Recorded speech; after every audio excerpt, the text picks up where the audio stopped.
So this is the Lost Omens Ancestry Guide. If you joined us a couple of weeks ago, you would have been there when we had Luis Loza and Eleanor Ferron on from Paizo. Marvellous.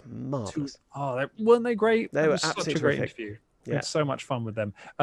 They were the developers behind this book, along with lots and lots of other very talented people. It's a big cast of writers on this. Yeah.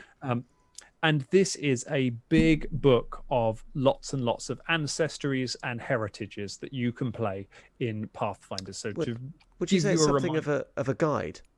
It is. It's something of a guide to those, perhaps you might say. God, the guide is kind of a naming format for a lot of Lost Omens books. But to give you a reminder of people who aren't Pathfinders, when you make a Pathfinder second edition character, you pick your ancestry and then you pick your heritage. And your heritage is something that kind of specifies you a bit. That's not a word. Makes you a bit more specific along those lines. So, for example, I specify you well.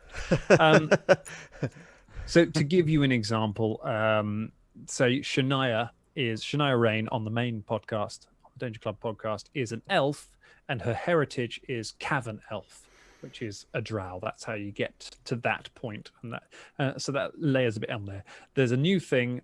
It's not even a new thing anymore. It's been in for a little while. There's versatile heritages that you can put on top of an existing ancestry to make them a bit different. And they're things like the half elf and the half orc, or what we got to start with. They're not technically versatile heritages, but I think we've just all decided they are now. But there are also stuff like the Dhampir that we talked about in the APG that came in, and the Tiefling, the Asamar. So you can put that on something else, and you can be a dwarf Tiefling, things like that. So that's the difference between heritage and ancestries. And this book is, I can tell you, full of them. It is a chocker book. It is the thing that makes it different to the Lost Omens character guide, which came out virtually after launch, and we did a special on it on the podcast that you can listen to. Is that covered specifically Lost Omens ancestries? That gave us the lizard folk, the hobgoblin, the leshy, and a few other heritages. It was a weird book. It didn't. I don't quite know how it ended up being released so early when it seemed like kind of a later book. But that came out before. Now we're going across all of Galarian and we're pulling out ancestries from everywhere. And a lot of your favorites are going to be in here. So that's the kind of book it is. I'll say right off the bat, I've got a few general thoughts about the book, but the main thing you need to know about this book is that whether or not you need this book depends very much on whether or not you want to play any of the ancestries or the heritages in here, and you want to get all the art that goes along with them. If you don't want to play any of those, then this book is probably not for you. If you do want to play them, you absolutely need this book. So I thought if we do some general thoughts, and then I can't believe I'm going to attempt this. I'm going to go through this entire book, and I'm going to give you a couple of bits about every single ancestry and heritage in this book. And I'm going to try and do it before we run out of time. I'm glad you said that, because I will be chivying in my best way. And I think in the words of the great Napoleon Bonaparte, it's chock-a-block, man. So let's have a look at the book here. I'm going to flick over to the presentation. He said that. He did. So there we go. There it is. So everyone can view the Pathfinder Lost Omens Ancestry Guide. That's a nice cover, isn't it? It's beautiful, isn't it? So we've got on the cover straight away, you can see we've got a lizard folk. We've seen them before. We have an android. We're going to be talking about them. They're very interesting. Where's the android? The android is at the back. That is not an elf that you've got there with the staff, with the purple hair and the sort of looks like circuitry running over her body. That is an android. Ah, well, that's quite Starfinder, isn't it? It is. There are a few Starfinder connections here we'll talk about. And then you've got a sprite, or specifically, I think that's maybe a Grig with the grasshopper body. But we will get onto sprites as well, because they're pretty weird. So I can tell you, I have a lovely glass of single malt, which I'm not going to get to touch. That's my treat if I make it through this mammoth review. I'm going to need your help, James, to keep me up if on any of the Dangerlings questions. If anything comes in, just stop me, and we'll try and answer them as we go. Absolutely. And as a reminder, as ever, if you do have any questions, do stick them in the chat. We'd love to hear about questions, and it'll keep things bouncing along. Ross, can you see this, or do you have a copy in front of you? I do not, but I've got the Twitch up, so I can see. Good. Yeah. Splendid, splendid. All right, well, in that case, let's dive into what already, even by the table of contents, is full of art. Looks Here awesome. we go. Right, let's talk about sort of a couple of interesting things, a couple of good things. So overall, one thing you're going to see through a lot of this is, like I say, we're going out to all of Galarian. So you're going to see a lot of references to Tianjia in this, which is sort of China equivalent in Pathfinder. We didn't really touch on that before, but there's a lot of these in there. And a lot of these ancestries have a kind of Tianjia heritage, or even if it's just a little bit of text of like, here's how you play a character from this area, here's how you play a catfolk from Tianjia, something like that. So if you've been waiting for a sort of bit of Chinese influence in your game, this is a good time for that. You're going to find a lot of that in there. Well, I can tell you straight away that I'm in, because she appears to have a fox on her shoulder, which is awesome. Yes, there we go. The other thing to think about on here, yes, that's one of the kitsune. We're going to get very much into those. Yeah. Another thing which you'll have noticed already from this page is that the art in this book is beautiful. There is some of the best art in here that we've seen, including the APG, which we really loved some of the art in the APG. And it doesn't have any of the weaker art. I don't think some of the art in the APG we weren't sure of. I remember it seemed to be, it became a bit more minimalist, and I think they struck a lovely balance between detail and also sort of keeping it quite simple and bold.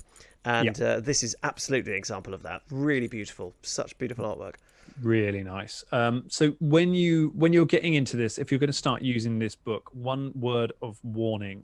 I don't know if warning's the right word, but something to be aware of when going into this book is you really should make use of the rarity system, uncommon, rare, things like that, which is a guideline for you as a GM as to how much of this probably should be in your game, or whether you need to think about whether you include this in your game. Because with this sort of next phase of Pathfinder books, we are moving into this idea of Galarian as a playground where lots and lots of stuff exists. The Inner Sea is all fairly consistent. Now we're moving beyond that, and we're adding in, stuff like, coming later, guns, which is potentially something you need to think about. But in this book, you're going to have a lot of very strange ancestries, a lot of ones that may not fit in your campaign. There may be ones that you don't want to deal with the mechanics of. You might not want to deal with tiny PCs. You might not want to deal with characters that can fly from first level virtually. There's all sorts of stuff like that you might not want to have to deal with. I mean, just leaving that aside for a moment. Amy says, the cactus thing. And Veyron says, the new Leshies are cute. Is that cactus thing, is that a Pokemon, or is that the new Leshie? So that little cactus guy there, that is a Leshie. Can I have one? Please, please. Can I? Good? There are so many good Leshies. It looks like a Studio Ghibli character. It does. It does look a Studio Ghibli. Very, very. It's very cute. Yeah. It's great, isn't it? We're going to be seeing them again. They're really, really fun. It's nice art. And one thing you'll see if we're scrolling through on, because we've got the PDF version here, obviously. One thing we often talk about is whether to get the PDF version or the hard copy version. We tend to lean on saying the PDFs are good because they're a bit cheaper, and because you can get Roll20 plugins for it for cheaper if you have the PDF, which is always nice. I will say this book has got some nice double page spreads in it, so if you're in it for the art, the book may be the way you want to go, because you won't get that cut off. Terrific. And just straight away, it's such evocative art. Ross, what voice would that cactus have? Hello, I'm Mr. Cactus. I've fallen over and I'm stuck in a tree. Mr. Cactus, the Leshie. Here we go. It's canon, everybody. There we are. Oh, wonderful. So we're going to skip ahead a bit because we're only 2 pages in. Wow, 30 minutes to go. It's Bubba. Look at that. Isn't it? Yeah, that's definitely Bubba. So look at the coffee stain on the mug. It's just... That's terrific. But this is another one of these, like, it's a double page spread. So if you scroll down through both of these pages, you can see this is obviously a really nice piece of art. But you want to see it together to really get it. Look at that. It's fantastic. It's so nice. But we can see some of like the versatile heritages being put on other characters. So we've got a Kobold Asamar We've got a tiefling rat folk. Lovely ideas on this. Yeah, really cool. So let's get straight into the expanded ancestries and heritages. I do love that art. It's so good, isn't it? There's so many good it's things, really but we have much to get to. Right, let's jump straight to the Asamar. This is the first thing in the book. And when we get to it, I want to bring up my biggest criticism, I think, with this book. And it's one of my few criticisms of it. And it's a layout criticism, not a content criticism. It is not made clear enough in this book which of the entries are full ancestries and which ones are heritages. It says it in the intro to each chapter, and you can get it if you kind of read through it, but there's nothing just in the top saying this is an ancestry, this is a heritage, this is an ancestry. And that is an important thing to know because they work in different ways. That is an oversight to me. The first thing that strikes me about this page as well, does Paizo have its own spelling of uncommon? Because that's not the way you spell uncommon. Ooh, It's missing a middle M. UNCOMON. It should be two M's.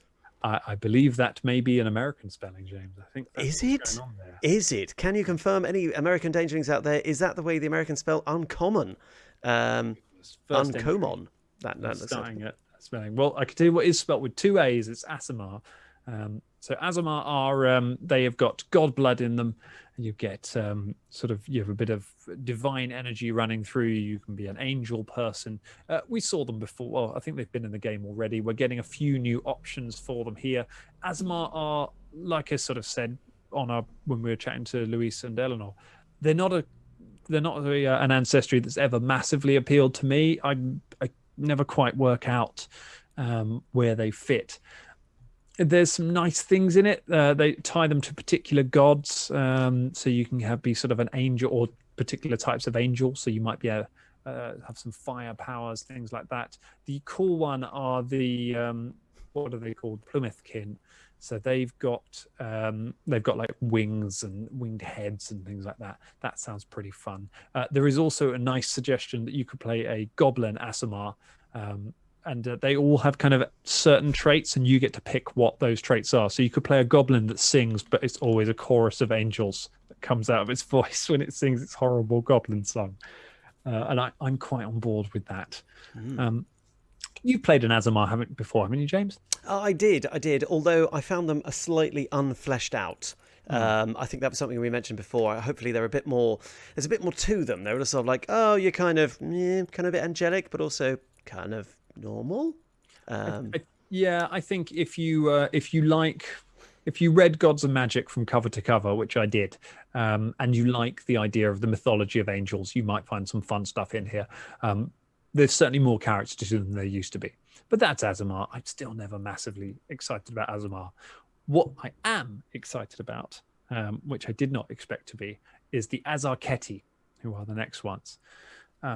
So Azarketi used to be gillmen in previous edition, in the first edition of Pathfinder. Gillmen they were part of the Aslanti Empire.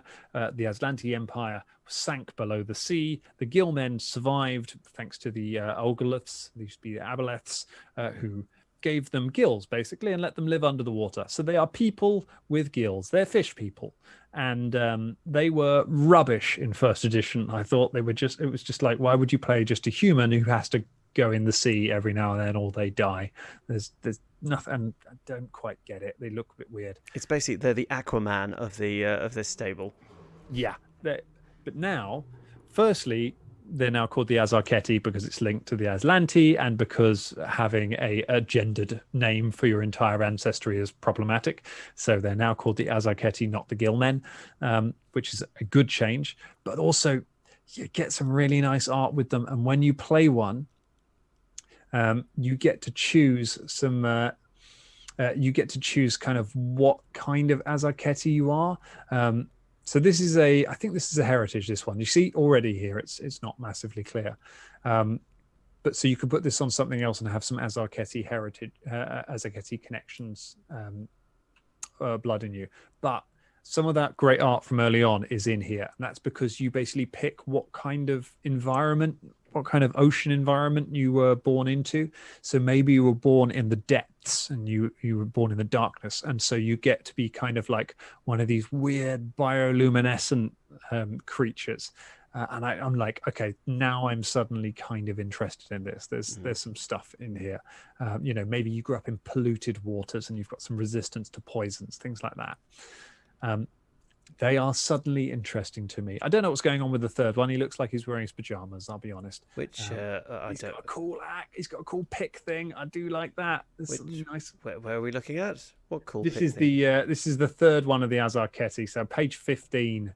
19 probably. Oh, page 19. Oh, right. Okay, page 15, good. sorry. Right, so here we go. Here's the you have to update me as to where we are. So we got the other heritages. I'm glad we're on page 15. I was about to hurry you up a little because some of these we have seen before. We have seen before.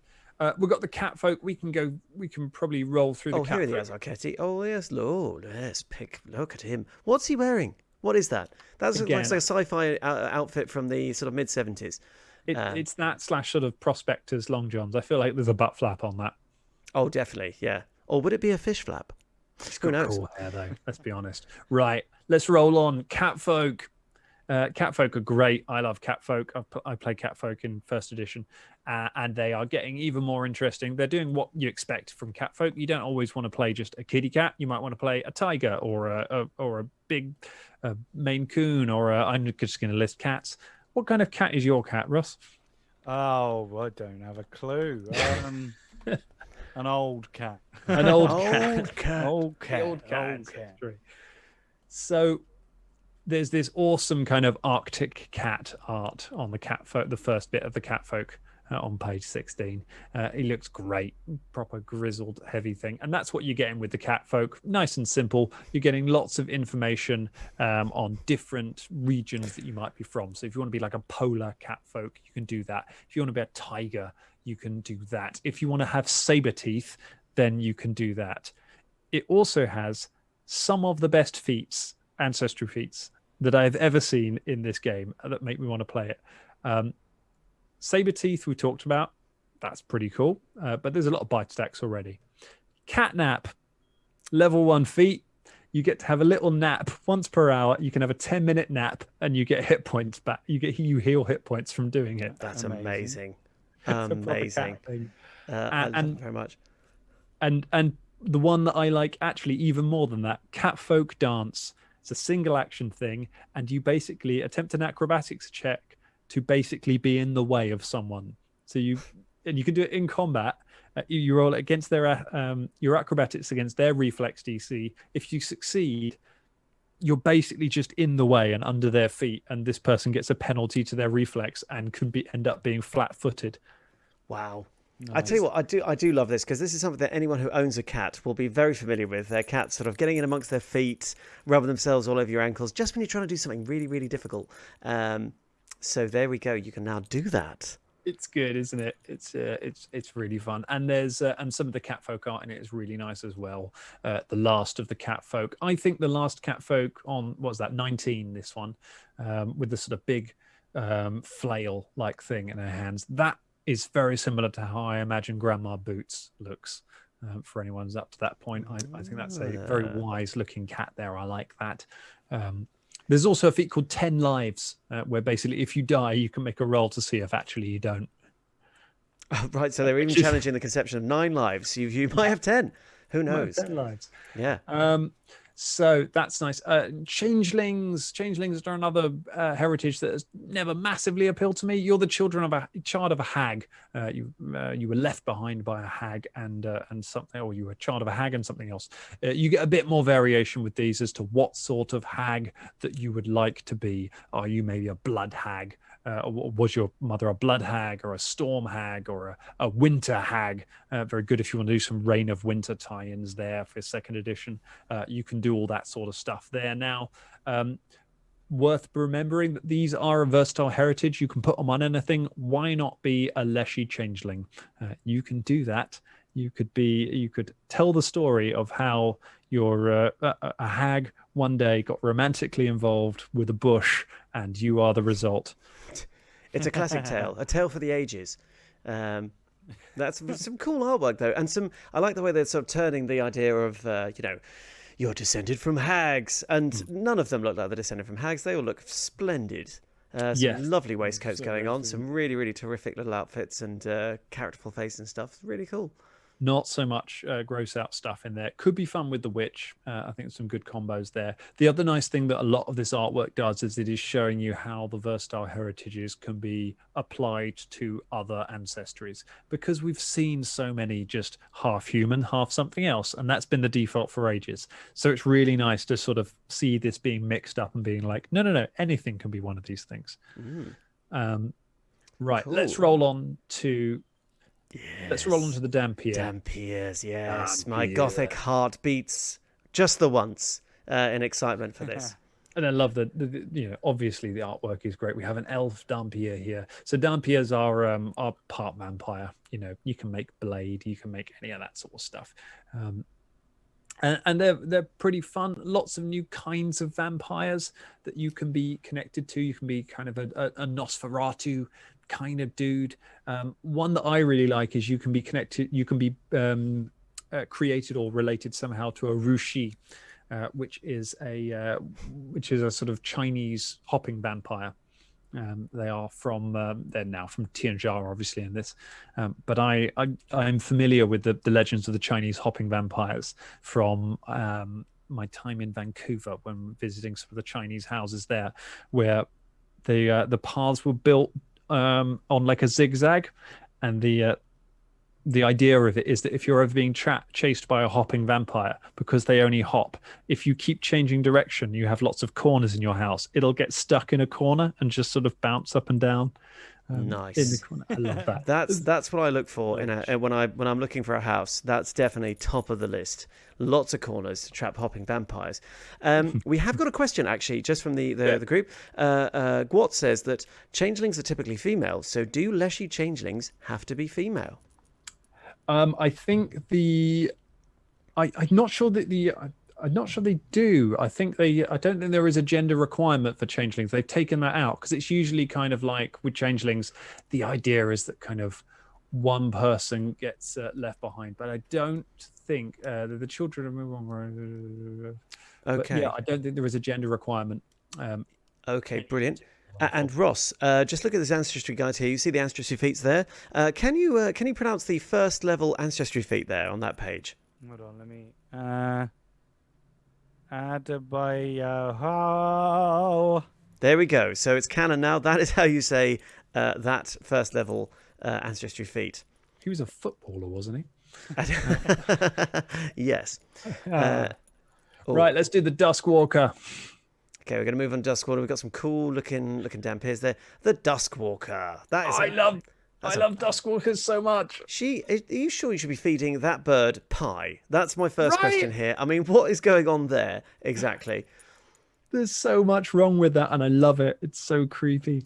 The Dusk Walkers are one of my favorite heritages in second edition. They're probably one of the first things I would play.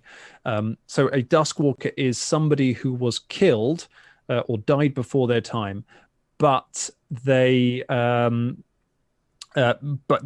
served Pharasma in some way. They do good work in terms of shepherding the dead. Maybe they kill loads of undead.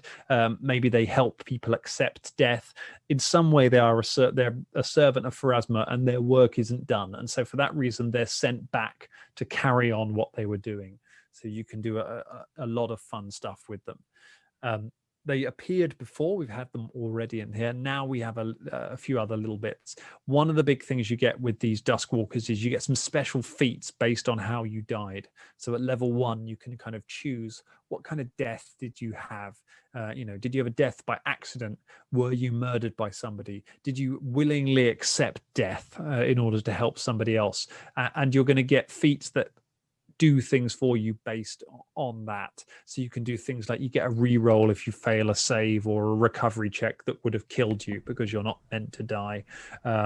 There's one that lets you, I think it's the willing death one. So if you're somebody who sacrificed your life to save somebody else and you come back, you can take a feat that lets you take damage for somebody else if they're about to be killed. So when the hit points hit them that would have killed them, you can be like, I will take that damage instead, and save them. And that's a lovely feat. That's really cool. Yeah, we're getting quite a lot of love. Paul says that sounds cool. With the that's a really cool feature that you can, because that could be the beginning of like, okay, who's my character? How do they die? And just literally start there. Just sort of just to kick things off. I think they're tremendous. I think they're such a cool idea, and there's a whole mythology behind them which we can't get into, of just kind of like the bargaining behind the scenes between Pharasma and the other gods about how many Dusk Walkers are allowed, and it's basically like a one in, one out policy. Absolutely. And just going to pause you there and say hello to Aaron from Paizo. Hello, thanks for dropping in. Yes, apparently uncommon is one of those pesky typos that's all too easy in a heading, and it will be corrected, so don't worry about that. First editions have character. They certainly do. And we love them all the more for it. Also, changelings come in all genders and wonderfully gender bendy, if one chooses to replay that to my way of thinking. Cheers. Lovely. Thank you, Aaron. Wonderful. Thank you so much for dropping in. You're more than welcome. And there's a lot of love for this book. It's really super, super cool. I've had this for 2 weeks and not been able to talk about it. And I've just been sitting here simmering, wanting to talk about this book because it's great. Let's talk briefly. Page 30. There's a Dusk Walker Gunslinger, and that just needs to be mentioned because yes. It's looking every inch the kind of gunslinger you kind of want to play. I mean, look at that. It's got the duster coat, the hat, the grizzled look, clutching a knife as well, just in case. As Dan found, you don't put enough grit into sorting out your guns. Never do that. Right, let's do... onto the Hobgoblin. The Hobgoblins are... the Hobgoblin art for the first one is great with that uniform. Look at that. That is a distinguished Hobgoblin. I think that is honestly the most distinguished Hobgoblin I have ever had the privilege to witness. Well, they are sort of militaristic, and that's part of what this is. They give you a lot of information on different types of Hobgoblins, where they're from. One that I really like is there's a Hobgoblin fleet now. This Bandu fleet that they're talking about. There's a Hobgoblin Navy.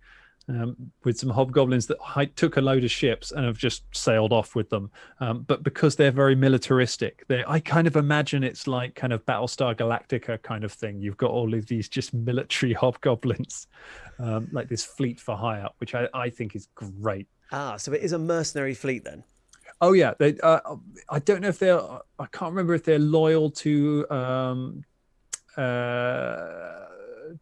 the other hobgoblins or not, to Onyx, but they may not be. Or there might be free captains, but I just like the idea of a bunch of, if you're doing a naval adventure, you might run into this fleet of incredibly disciplined hobgoblins sailing around. They're fun. You get some new heritages for them. You get a few new feat ideas. I will say a lot of the hobgoblin feats are still... The what? The hobgoblins? The hobble. Suddenly we've regressed to late 70s UK children's television. Hobble. I need to start being like Colin was on our Sandstone Secret special when we previewed the Hobgoblin in actual play, didn't we? Overpronounce it. The Hobgoblin. The feats don't massively pop for me on it. There's nothing that jumps out a bit like the cat. The Catfolk ones make me want to roll a Catfolk immediately. The Dusk Walker does similar. The Hobgoblin ones, from a rules point of view, there's nothing that massively jumps out, which is a shame because I really love what has been done with Hobgoblins in second edition, and I would probably still play one just based on the lore and the character of them. So there's that side of things there. From a rules point of view, nothing massive, but I like Hobgoblins. They are cool. We're getting a lot of love in the chat. Stu loves a Hobgoblin. And Amy comes up with Hob and Hobber, a Hobgoblin bubblegum. Perhaps. Speaking of stuff that we do love, let's roll this next one. It's the Kobolds. Yay! We've got... I wonder if this is like a preview of a Hobgoblin inventor. He's got some tools and things strapped to him, this one. I say I have no idea. It's a tiny dragon person. I like the fake horns tied on the top. Lots of fun stuff. Lots Lots of of really gorgeous art. I've, for I've got to say, Dank Blade Crew of the Shackles is probably the coolest title I've read in quite a long time. That is quite the title. like a Where are you band from? name. I'm from the Dank Blade Crew of the Shackles. Just sounds awesome. There's so many. We get some kobold weapons now and things like that. We get a few new heritages for kobolds. So if you want to be great at climbing, if you want to be a kobold who lived in the underground, a crucial one if you are a PFS fan, we get a bit of information about the sewer dragons. So if you're somebody who has played a lot of PFS and encountered the sewer dragons, or if you're somebody who played any of the Pathfinder playtest, which included some of them, we met them, James, didn't we, on our when we guested on Tales from the 20 side. Yes, They cropped up in that. we did, and they were mental. They were crazy, weren't they? And connected as well to, I think, to the free RPG day adventure. So lots of stuff there. A bit more information on them. Some really nice artwork on kobolds. Kobolds are becoming just the darlings of second edition, and they deserve to be. Absolutely, it's a triumph of reinvention. I think the kobolds, they are great. Love the direction and there's some nice stuff in here where you can start to develop your wings and you can start to fly, and there's Dragon Sycophant is a really fun weird feat, which is basically kind of all about groveling to dragons, and it's really specific, and it's one of these feats that you would just never touch for most of a campaign, except for that one time you meet a dragon when suddenly you can just beg it for help. Which I just really like. Father. I think that's just really fun. Well, now we're going to move on, because I'm aware of time, to something that we've spoken about a lot. And frankly, the artwork is just stealing my heart. And I know it's the same with the Changelings. It's the Leshies. What on earth is that? Right. So, oh my goodness, it looks like an armadillo, doesn't it? It's great. So Leshies are... they're kind of nature spirits that have awakened. They're tied to a plant. Sometimes they are created by a druid. A druid can have a Leshy familiar. And if the druid goes off, then sometimes the Leshy can be left behind. Or if the druid dies, sometimes the Leshy goes off to have a life of its own. They can be created by their own means. You can do anything with them. And this is a nice thing that comes up. It'll come up even more when we get onto the new heritages and ancestries. This is a real toy box of a book. You know, you can make the character you want to make with this. You can come up with the story that you want to come up with, and you can use the stuff in this to explain it. You know, it doesn't tell you where a Leshy has to come from. You can come up with that. It just gives you the tools to it. It does. And they are certainly stretching the imagination. I can't resist. Ross, what would this Leshy sound like? You know, I'm a leafy, weird hedgehog type thing. That would be its opening line. Hello, I'm a leafy, weird hedgehoggy type thing. I mean, it's got, oh, there he is. It's Mr. Cactus. Yeah. So you've got some new heritages in here. I mean, the old ones were already good with the fungus Leshy and the leaf Leshy. Now you've got like the cactus Leshy. I mean, that's great. You got a root Leshy. You can be a potato. You want to be even more happy with that? Leshies are an ancestry. They can have you can put heritage on top of them. You could put Dampire on it. You could be a vampire potato, and you haven't even chosen a class yet. Do you mean that I could effectively play the sole survivor of the Poddington Peas after the Great Poddington Pea Massacre? Yes. Amazing. I would play great? Dumpy, but he'd be ripped. So apologies for all those who have no idea what I'm talking about there. That is a niche UK children's TV programme. Oh, look at that guy. Oh. They're so good, right? They're so good. Let's do Lizard Folk, because we're not even onto the but the Leshies. I want them all. I want them all. Right, Lizard Folk. Lizard Folk. The art in this is great. Couple of things about Lizard Folk. So they are... Lizard Folk are as cool as I always wanted them to be. Lizard Folk came in the character guide. I really liked them. I felt they were lacking in feats, but they were the Uruxi were very characterful. They have showed up in the Danger Club podcast in the actual players NPCs quite a lot, often singing sea shanties.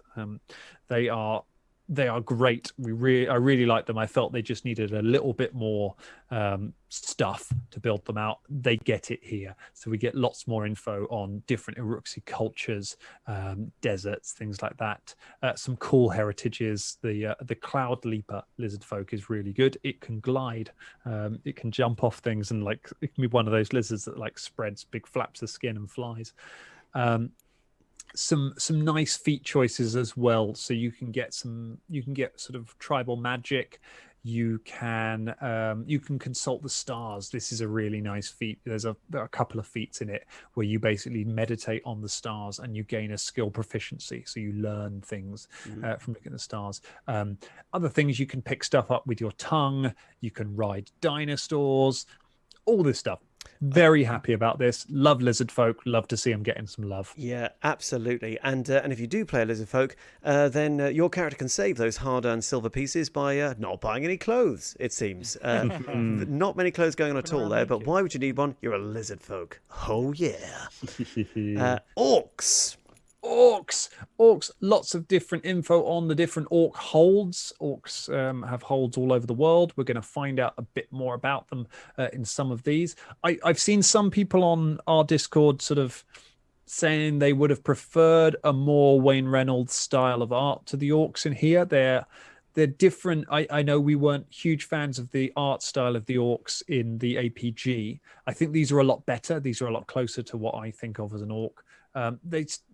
I think the problem a lot of people have is they're not chunky enough. They want their orcs to be big. I mean, I'm on page 50 now, and that is a chunky orc right there. And I would challenge anyone who doesn't think that is a classic orc to me. I think they look great. That I really like. This orc. This is the guy with the kind of skull on his face. And that's fun. And the orc war mask feat that is showing is pretty cool. You basically paint a war mask of your own design onto your face, and that gives you some powers. And I like that because it's unique. It's got some nice mechanics to it, and it's a creative thing. So I like the idea that you would design your own orc's war mask, and that's a thing you could have for your character. I like that. I think that's, things that encourage you to be a creative art. Absolutely. And also one of those cool things when you're role playing, that you could walk into a room and other orcs who sort of, knew their stuff would be able to tell a lot about your character from what your choice was, and the little bits adjoining it. I think that's great. Really, really great. They're really fun. Right. Rat folk, amazing art as ever. All of the rat folk art is always good. We loved it in the APG. I love it here. They're fun. I love the guy with his two-handed sword. There are some fun ones. The animal masked Belkzen rat folk I want to draw attention to, because they are. There's one of them on page 54. You can see a picture of them here, and there's a bit of information about what they're like. So these are rat folk from Belkzen. They worship. They worship a giant naked rat, a hairless rat that digs tunnels that help keep Rovagog imprisoned. That's what they believe, and they are these crazy monster animal skull masked rat people, and I think that's really fun. There are feats that let you gnaw through things, that let you fight better. There is a feat called Rat Folk Roll, which you can get at level 5, which lets you curl up into a tiny ball and move at 4 times your speed in a straight line. Nice. So you can roll into a ball, speed up, and shoot down the thing. The thing I really like about this is that you could combine it with a beast folk heritage, and you could become a hedgehog that can turn into a ball, rev itself up, and shoot down the road. I mean, we've got some incredible feats here. I mean, like the next one down, Uncanny Cheeks. I mean, yes. I mean, that's amazing. You squirrel away useful objects and seem to retrieve them at just the right time from your cheeks. I mean, that is amazing. That's so cool. What a cool naming feat. And I love the artwork on this page. She's great. I presume she's yes. Just I think they've done such a good job showing the different types of sort of rat folk you could be. You don't have to be this sort of little thing. You could be a big one, or you could be this. You could be this. Yeah, it's great. Remember when RPG books used to be like the sort of, well, it was been called race choice back then, which still seems weird to say now. You just get a lineup of all of them in their pants. I think that was in like the 3rd edition D&D or something. And it's like, and that's all of the art you get to choose what you want to be. Yeah, you can have anything you want as long as it's in pants. Right, we're nearly through the old ones. Let's do the Tengu. Tengus. Tengu, we love. All right, mate, love the Tengu. What you grateful for? What are you grateful for? He's grateful for his massive harpoon, by the looks of it. Yeah. And his armbands. We get some nice art on page what's that, 57 of the I think of a Tengu using his long-nosed form, which we've talked about on the main show, where you can turn into a human with a long nose. You know, I was going to ask. I mean, you'd struggle to have a chat with that guy without staring at his massive nose. I mean, that is Cyrano de Bergerac eats your nose out. Yeah, there's fun stuff. You can play a Tengu with teeth if you want to be have teeth as well as a beak. You can become a seabird effectively, which is good because they have a pirate theme as an ancestry. So good to see some stuff like that in it. My favorite feat from them is one called Magpie Snatch. 5th level feat. It basically lets you steal stuff in combat. So you can spend a couple of actions and it lets you just kind of nip across the room and just nick something that looks shiny in the middle of a fight. I really enjoy that at any point in your movement. Absolutely. Yeah, definitely. And this is an interesting question, and probably one that only Colin can answer. But Stu says, Bubba rebuild coming.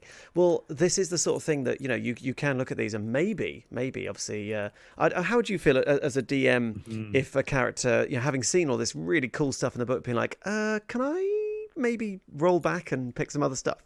Always happy to it. A character is a living thing. It's a character sheets can change and various things come along. And when new rules come in, you should always let your players tweak it if it fits their character. Like, you know, completely respecing maybe, although there are retraining mechanics. But yeah, as new rules come in, why not incorporate them? We've done it with Bubba.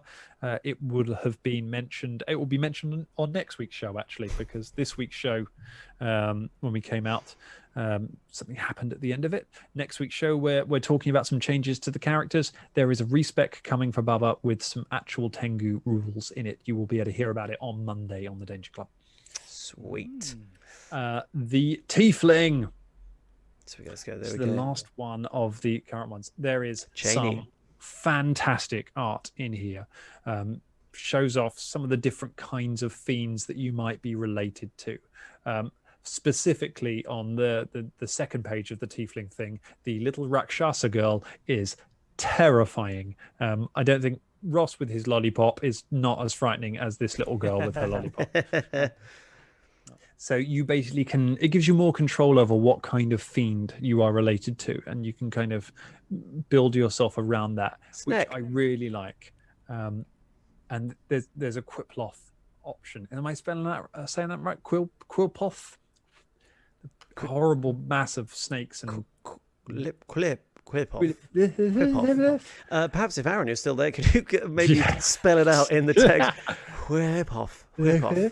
They're horrible. They predate demons. They're just monstrous. They're in Feast of Ravenmore, which is one of the best modules Pathfinder have ever done. They are, but you can be related to one of them, which is gross and fantastic. Basically, we've really moved on with Tieflings from I'm an angsty human with some horns. I can tell you that Aaron's official response was, not on your life. Very wise. Never put anything down in writing. Well, Aaron from Paizo said... Right, very good. And again, some really sort of inspiring artwork, lots of feats there. Oh, and then we got a grim old picture. Look at that. He is not having a good day. What is that? Good heavens. Oh my goodness, it gets even worse when you see the other side of that double page spread. Heavens to Betsy. Well, you wonder what that situation is and what that big wolf is offering that poor character. Something bad. Okay, so we're going to come down to some other stuff. We are running a bit short time. We're going to go a little bit long because this is long. Yeah, I was going to say Lily actually, Stu, but we don't want to. No spoilers here. So we've got some quite unusual ones. I'm going to step in and say, look at that. There's a kitsune. Yes, there Uncommon is. ancestry. Yes, yes, yes. Now, this is really interesting because it's bringing in other cultures. Because of course, kitsune is the Japanese word for fox, and they do have lots of beliefs about the about foxes, and they've introduced some of them here, haven't they, Dan? They have. That's one of the reasons why the kitsune weren't in something like the character guide. I think from talking to Luis and Eleanor, it was a very, very popular ancestry. It was something that people wanted from very early on. I'm sure that people like Aaron have had many people messaging them saying, when are we getting kitsune? They've been very popular for a long time, and that's because the reason they haven't been in it was because the Lost Omens character guide was very focused on the inner sea. The kitsune have a very strong connection to Tianjia. They have a lot of cultural association with them, and to do that right, to give that the room to breathe that it needed, they needed to be here. They needed to hold off to put them in here and give them that space, and they have, and it's really good. We'll get to them. They are you're going to be having Velda leap off a cliff immediately, so that you can roll a kitsune once we get through these. You know me so well. Should we start with the android? We'll start with the android, but I'm very excited. Just something that Aaron's just dropped into the text there as well. They have fiction about that image. There is a backstory to what's going on in that image where the guy's shuffling away from the horrible, horrible nightmare things. I would love to hear that someday. We'll have to. There's some really nice fiction on the Paizo blog at the moment. There's some short fiction that is connected to a lot of the images in this. Fantastic. I love that. I love that there's backstory, because the number of times, just as a kid and as an adult, I've looked at these books and thought, what is the story there? There's clearly something going on, and sometimes it's quite obvious and sometimes it's not quite so sure, but yeah, I'll have to check that out.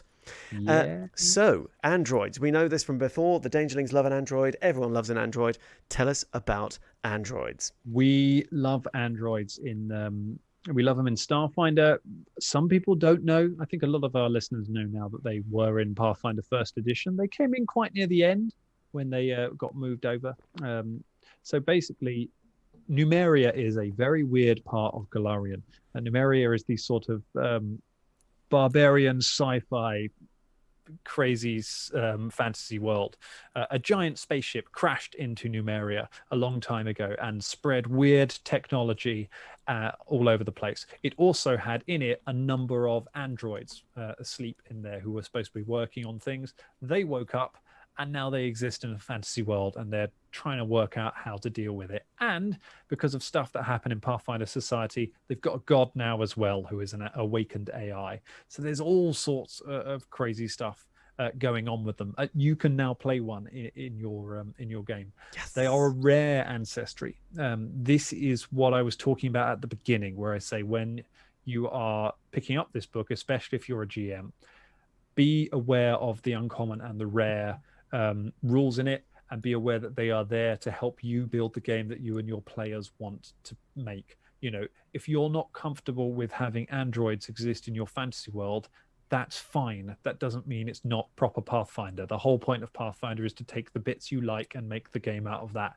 You don't have to have androids in your game, just like you don't have to have gunslingers in your game. Exactly. But if you want to do this, absolutely go crazy with it, because they're really fun.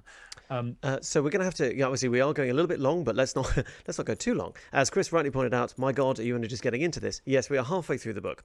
Yes! But let's have a quick scan through, because we've got lots of, we could literally sit here all night talking about this kind of stuff.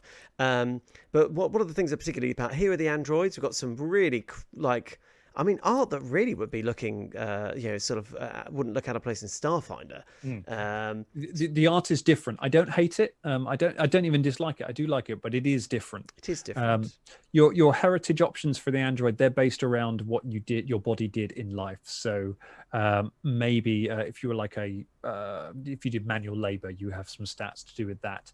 The one that's interesting is the warrior android, because that gives you martial weapon proficiency at level 1, which could make some very interesting sort of spell sword builds. So if you want to do something like that, that could be quite fun from a mechanics point of view. Do you want to jump onto the Aphorite? Yes, let's jump on the Aphorite. So there we go. Right, Aphorite. This is a heritage with links to Axis. They look like they're made out of metal, and they're super logical. focus on order. So if you want to play a kind of Mr. Spock sort of character, this could be your kind of deal. You might enjoy this one. I know Stu's a Star Trek fan. This might be where he wants to do this. I can imagine this heritage put onto an android could be pretty fun. There's some interesting ideas there. They've got some nice feats that make them easier to heal because they're so ordered that their body just tends to make itself back together. Things like that. They get some bonuses to crafting, which is always interesting. They're an interesting one. We had the kind of good and evil axis of the alignment with Asamar and Tieflings. Now we're getting the Aphorites and the Gansey, who are doing the chaos and law side of things. The other around, law and chaos side of things. So they're interesting for that. I like a logical character. I like a lawful character. That's pretty fun. And also, Ross doesn't. Ross does not like. Ross likes chaos. And also on page, was it page 70, I can't see the page numbers, 76, we've got a Kobold Aphorite. Yes. Which is great. I like the way he's just got a straighter back and, it's sort of a contemplative look in his eyes. He looks at that dagger, or their eye, who knows. Very cool, very cool. And we've got Beastkins. Beastkin, these are so cool. I really like Beastkin. So the idea of Beastkin is anything that kind of has an animal connection, you can make a character of. So do you want to play a were creature? Do you want to play a werebear or a werewolf, something like that? You can use a Beastkin to build that. Do you want to play a shapeshifter? Do you want to play an animal companion that got transformed into a person? You could play that. Do you want to play a catfolk who turns into a full-on tiger? You could do that. Basically, you get a hybrid form, which is a mix of your animal and yourself, which would be like your werewolf kind of thing like that. And you get feats that make your animal form better, all sorts of things like that. So you can upgrade your claws, you can swim better, you can make a shark person, you can make a dinosaur person. This is what we're talking about, it being this is a toy box. The Beastkin is really up to you. What do you want to make a Beastkin out of? How do you want to make an animal person? And then you can use these rules to build that. It's not just sort of saying, there are a group of people who are part bear and part human, and they live in this specific wood here, and this is their culture, and they worship this god. This is a toolbox for you to make the kind of Beastkin you want to make. And I like that. It does. And do you know what? I've noticed a continuing trend, and it is definitely, you want to rebuild your childhood. Gwot says, Werewolm needs some Earthworm Jim. Yeah, you could probably make an Earthworm Jim. I think there's attraction to making sort of childhood, characters and things like that. But yeah, you could, I guess, if you want to make Earthworm Jim. It's so good, and they can get better. Before we move on from it, go to page 80. Yeah. Bee person. That is there we go. That's one there for Usher. You can be a bee person right there. It's exciting. It'd be exciting for anyone who ever LARPed in the UK and went to the Maelstrom LARP, which was terrorized by an enormous faction of wasps, who were great characters. Yeah. But yeah, the Beastkin they're my surprise. They're my shocker of this. Not shocked, but I was kind of like, it's not a concept that particularly interests me in role-playing games. I'm playing an animal person, and then I read this, and now I'm like, I want to play a Beastkin. There we go. Yeah, creeps like a caterpillar, stabs like a bee. So they are very, very cool. So we've got that. We're going to move on to Fetchlings. The Fetchlings. Now she looks like she wouldn't be able to place in Shoreditch or some of the more trendier parts of London. Yeah, all of the Fetchlings look like they're in art college, and I quite like that. Yeah. I like that she's wearing so much color, because the whole thing of Fetchlings is that they are connected to the plane of shadow, and they have all the color drained from them. So I like this idea that maybe that they would dress in bright colors to kind of offset. I think that's a really nice thing. That's a really nice thing. Yeah. They are there's a really nice bit of lore actually in one of the sidebars on the Fetchlings, on 84, where we have the very handsome swaffed back hair Fetchling. He kind of looks like our buddy Lee, but come back from the future to warn us about the apocalypse. Yes, kind of, absolutely. With more belt pouches. I want his belt. That's so cool. But there's a really nice bit. Oh, it's on 86 with the Goth Club Fetchling. There's a nice sidebar in this about the Kael. So the Kael is the word that the Fetchlings have for themselves. It's a term that they're trying to use as to refer to themselves. Fetchling is a kind of a pejorative. And there's just a nice thing in it about how there's conflict, and some people, it's not even that people resist it. There are people who believe that term is not important. That term is superfluous because we've already got the word fetchling. And I think it's a really nice way of kind of approaching that topic of kind of how do you get the words that describe, how do you get other people to use the words that describe you, that are the words you want to be used to describe you. And it's not that kind of there is necessarily outward hostility, but often you're met with people being like, well, why do I have to use that? Why do I have to use your correct pronouns? It's confusing to me. And I like that it's done in that quite subtle way there. I think that's a really nicely written bit of text. Splendid. So there we go. And there's another very cool looking. I want that coat. Oh my lordy. That coat's right up my alley. I know.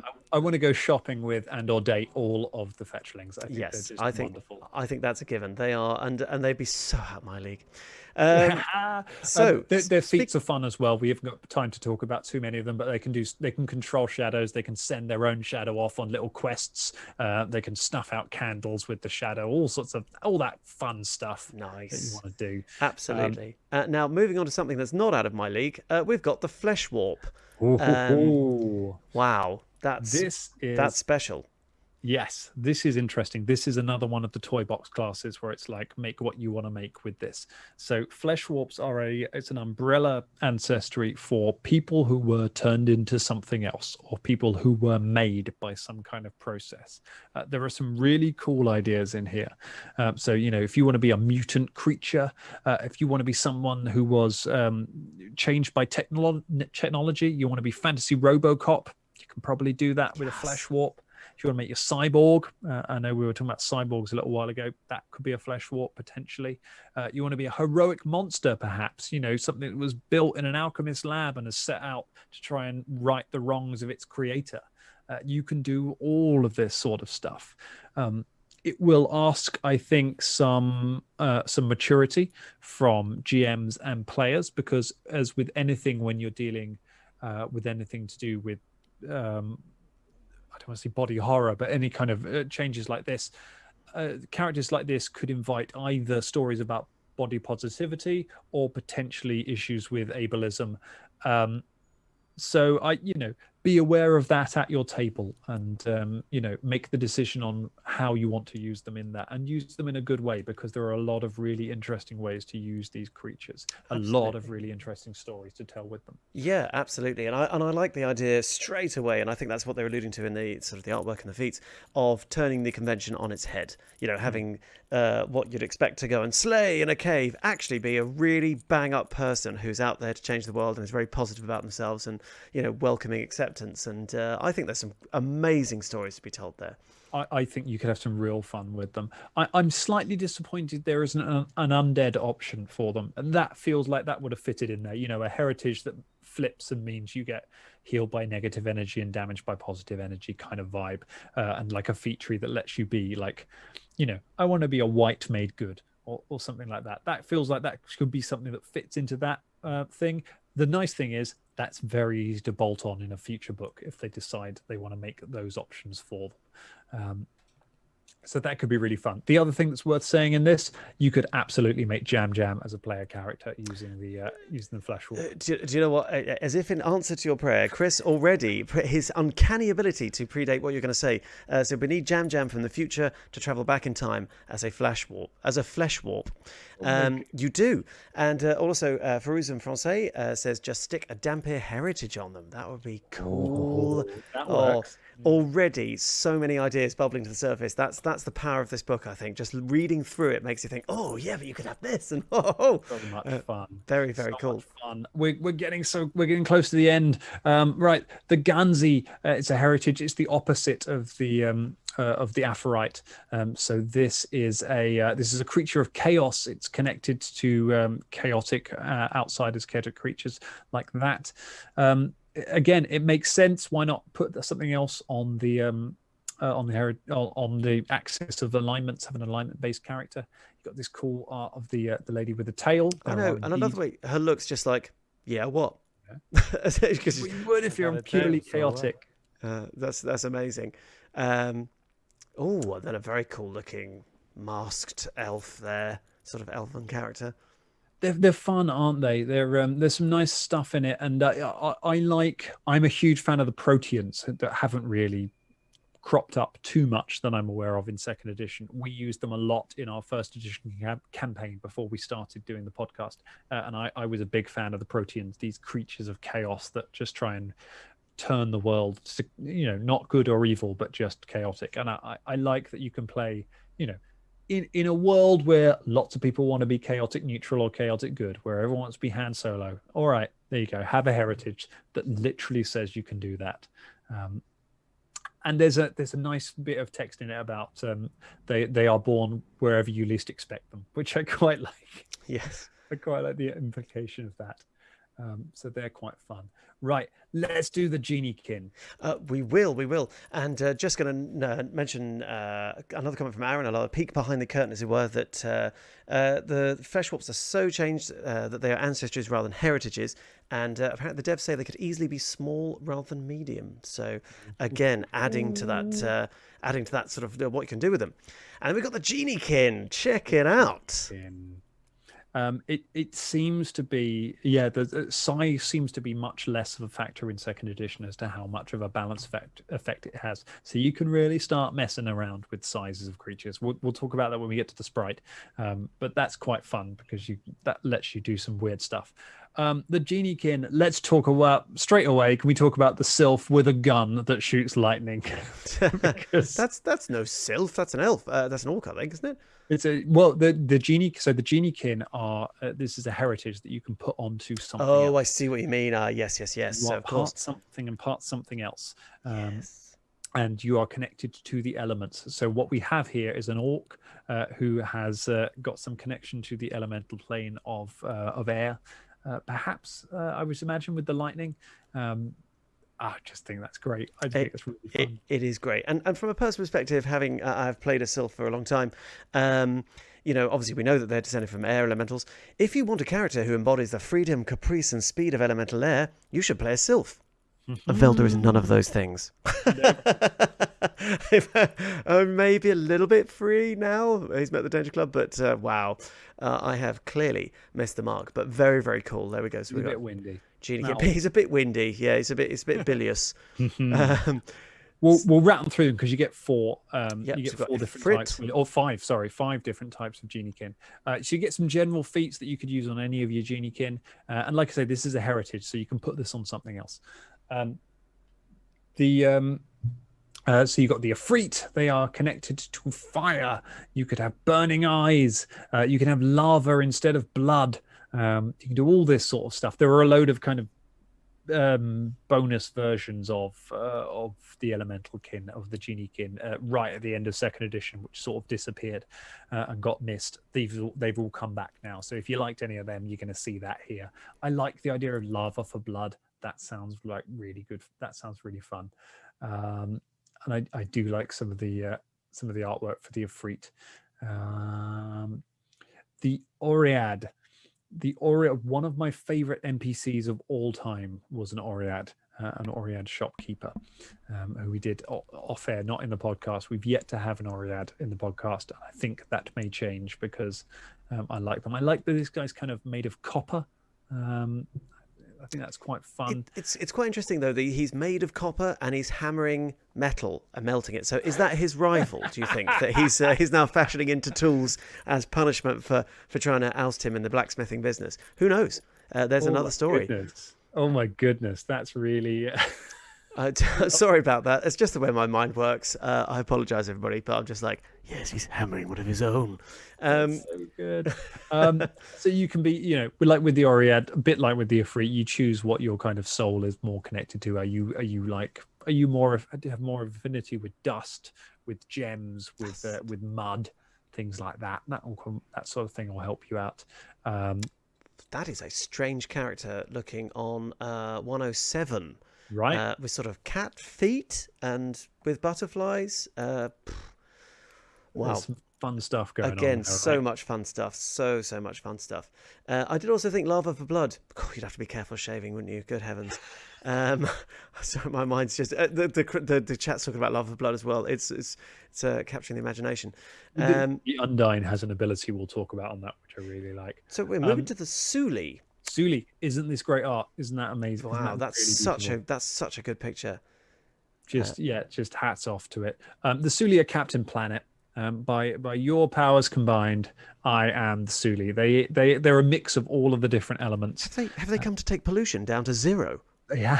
Good, because Captain Planet's been slacking off the last 30 years. So So you get a mix of all sorts of different elements that you can put together, and you can basically do this through your through the feats you pick. You can kind of get different elements and bring them all together, which will be if you can't decide on which one you want, then go for that. And there are lots of different fun things you can do with that. There's a lot of kind of Arabian Nights, a lot of Tales of the Arabian Nights kind of feel to some of the feats in that.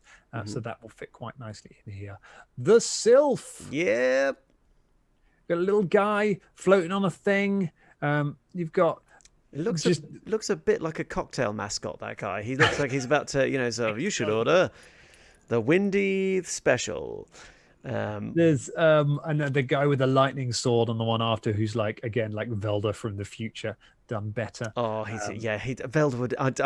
Do you know what? Dan couldn't resist sending me this little picture, just personally, and Velda would never look that cool. I said it then. You just wouldn't look that cool. Oh, good heavens!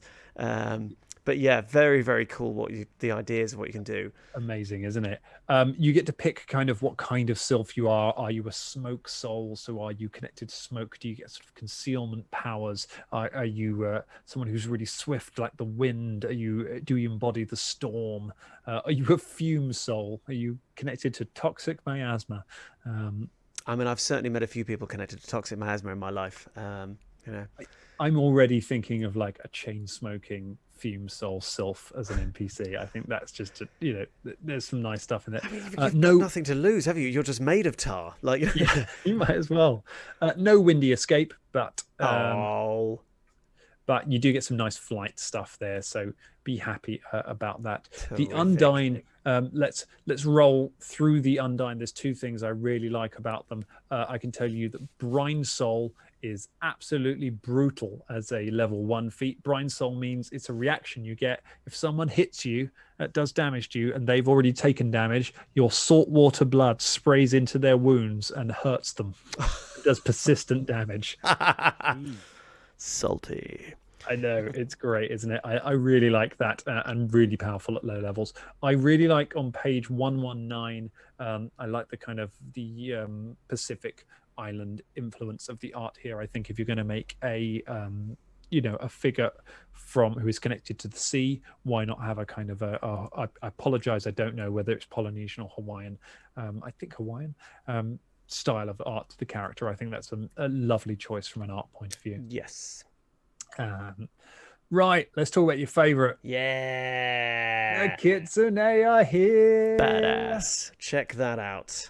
Look how great they are. So yes, you can get the little the star orbs. That thing he's got in his hand, that's a star orb. That's a familiar you can have. You can have a little orb that you carry around that is clever, is intelligent, and it's got loads of feats you can put into it to make it better, that it can do stuff. You, depending on your heritage, you get some shape shifting. So you will shape shift you'll always be a fox person, and depending on your heritage, you will either shift into a sort of humanoid figure, or you will shift into a fox. So you kind of pick which one you do, and there are feats that can kind of augment that either way. Also, when you level up, you get extra tails. Oh, yes. So I know that I know that Eleanor Furman is a huge fan of the Kitsune and put a lot of work into it, and there is so much love, and there's so much culture, so much mythology tied into these. They're really lovely. I like the Kitsune, and I will be happy to see some show up in our game very soon. Oh, I know they will be popular. You can bet your bottom dollar I have a new backup character coming because, good heavens, I can actually play a fox. And what a dapper-looking fox there on page 123. They're Fantastic. so fancy, right? They're so fancy. So fancy. We're nearly there. We've got 2 left. We can do this. We can get to the end of this. It'll only be an hour over. We've got the Sprite. The Sprite. I'm still looking at the Kasuna. Yeah, the Sprite. There we go. Come on, do the Sprite. Do the Sprite. Do you want my first note for the Sprite is welcome to Crazy Town. Yeah. Oh my goodness, they're so strange and so weird mechanically, and I really like them. So they are tight. You can have tiny PCs. There's only one heritage which is small. The rest are tiny. So they have a reach of 0. They must occupy the same space as the person they're fighting in order to hit them, which is. So you're just flying around someone's head, something that actually really benefits theatre of the mind. If you're playing it on Roll20, good luck working on that. You're going to have to work out some clever ways to do that. It is doable. It takes a bit of work. But there's even things where you can occupy the same square as a friendly PC. So you can live in the fighter's backpack and throw spells from there. And there are mechanics for that. So like both of you only get 2 actions rather than 3, and you both roll initiative and you both act on the lower of the 2 initiatives. So there are penalties, but the Sprite can also get cover from hiding behind the fighter's head.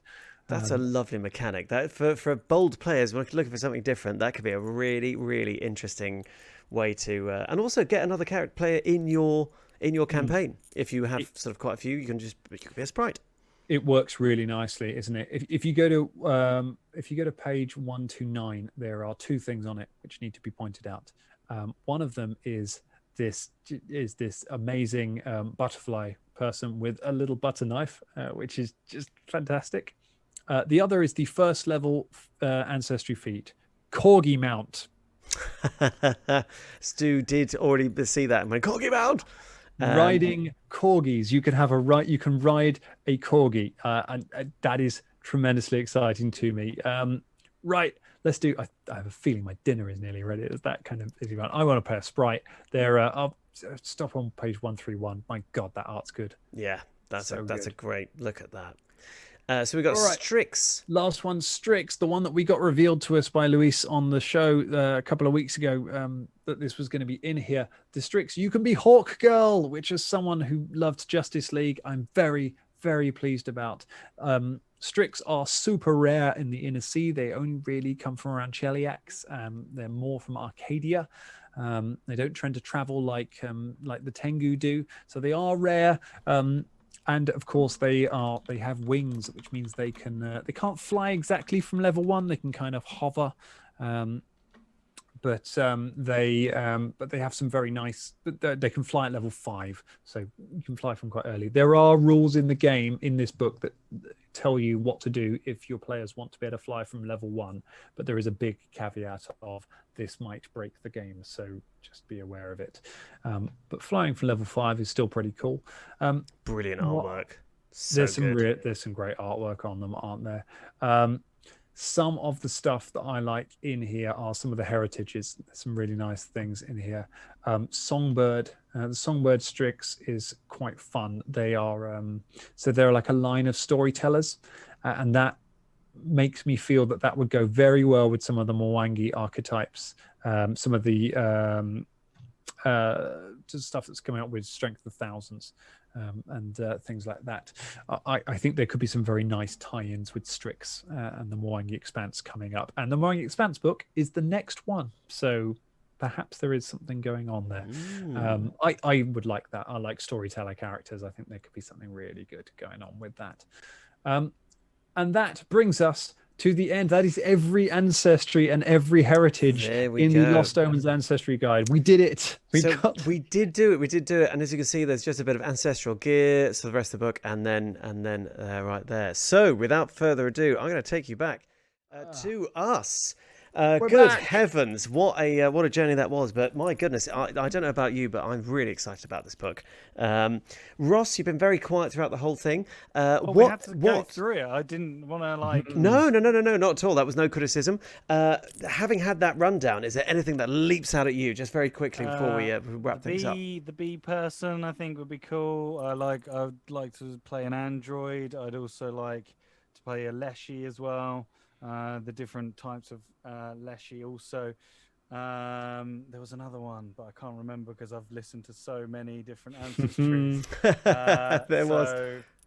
Yeah, there's a few there that sound really interesting and sound really cool. So yeah, I'll be interested in trying out new things and having a peruse of it. Absolutely, and seeing new characters. Yeah, and I think that it's by dint of the fact that we couldn't stop ourselves, we couldn't help ourselves, we had to keep going through the book, and hopefully a lot of you will find that as well, Dangerlings out there, that you just can't help but turn the pages. And, we said before, I know we focused on the art quite a bit, but I remember, I think I said before, reading through the old Shadowrun books back when I was a wee, tiny little fox. And it was so cool, and it made me want to play the game. And this really, I'm sure I speak for you guys, I want to play the game now. I want to get in those characters. I want to, sort of roll some badass stories going on there.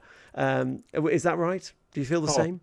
So much, and we've said this so many times on this show. That's what you want from a book like this. You want to look at it, especially with the art. You want to look at the art and say, "I want to be that," and that happens so many times through this book. It is one of the most gorgeous books in the Lost Omens line. It's fabulous. It really has. I think it's summed up very well by our very own Paul, who says it's a must-have book. Of course, Dan did you gave some excellent advice, so it is an amazing book to have. What were your caveats again? I would say, like I said, the lack of distinction within the book itself between which ones are heritages and which ones are ancestries, that does bother me. I would like them to be more clearly separated, so when you're going through it, you know exactly what you're dealing with all of them. In terms of whether or not you need it, I think it really depends. Did any of these ancestries or heritages inspire you? Are you interested in adding a bit more flavor rather than just going beyond the inner sea with your characters? If any of that is yes, then I think you would really do with this book. And weirdly, for this show, I would recommend the physical book over the PDF for it, because I think those double page spreads will just look really nice in the physical book. I think you'll enjoy that very much so. So yes, I would say go and get this one. Use it sparingly, use it as much as you want to use it for your games. Build the world that you want to build. Don't feel like you have to suddenly put everything from this book into your world. Yes. Pick and choose the things that work, and you will have a lovely game with it. Yes, and I think that, as you rightly said, if one of your players says, "Oh, I really want to play a Flesh Warp" or something like that, have a look through, and just before you give the nod, just make sure that that's the kind of character you want in there, because I think there's some great stuff, but there's also some stuff that really, as you say, think just simple things like you can fly. That would be quite a difficult thing to do, but as ever, have fun. Thank you so much, and thank you for all the comments. People have been, the Dangerlings have been loving the review. It's been so much fun to do, and sadly we're going to have to wrap it up before Dan's wife lynches him for not eating his dinner. I'm going to be in so much trouble. So much trouble, but it was worth it, damn it. So it is goodbye from Dungeon Master. Thank you, everyone. Good night. And it's goodbye from our very own Ross. Goodbye. The king of lollipops. And it's good night from me, James Foxy Lockhart. Thank you so much for joining us. Wishing you a very safe and happy Wednesday. And remember, stay dangerous. Stay Wednesdays. Stay Wednesdays as well. All right. See you later, guys. Oh, I'm going to go build a giant aspect sprite. Barbarian. I'm so excited. Do it all.